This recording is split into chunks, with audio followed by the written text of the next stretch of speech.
Welcome back. A community divided over scheduling conflicts at the local pool finds resolve. Newswave's 32 reporter Zoe Hunt spoke with the Malibu Marlins about the future of their team. Zoe, what can you tell us? Thank you, Abby. The local swim club, the Malibu Marlins, are making waves through the community as kids, parents, and coaches come together to advocate for their new team. I spoke with their head coach and parents to hear about how things have recently changed for the team. Take a look.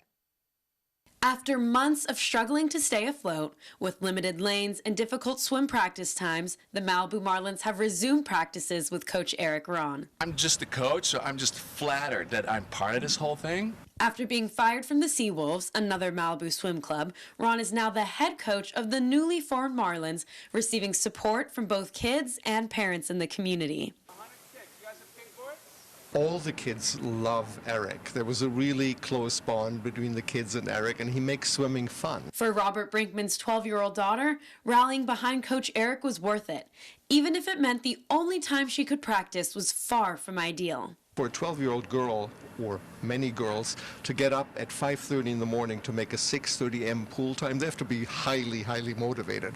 Early mornings were the only open time for the Marlins. The larger club team had to compete with the Seawolves for pool time and space. But as of a week ago, the city has granted the Marlins adequate practice time. Brinkman says everything changed when both parents and kids took their concerns to the city council.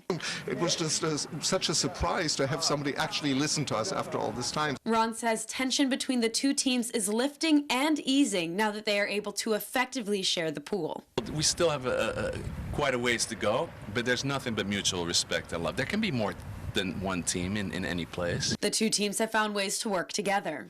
We get along with them. We give them lanes if they need one.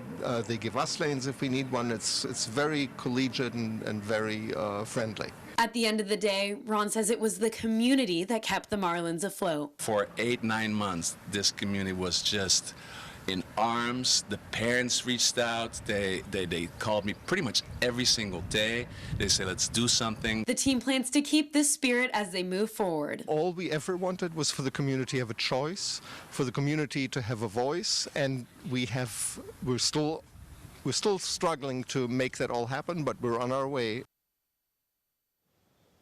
The Marlins expect to continue to grow their size and their competitive level. And in less than an hour, the Malibu Park and Rec Commission is meeting to discuss the swim team's independent contract review.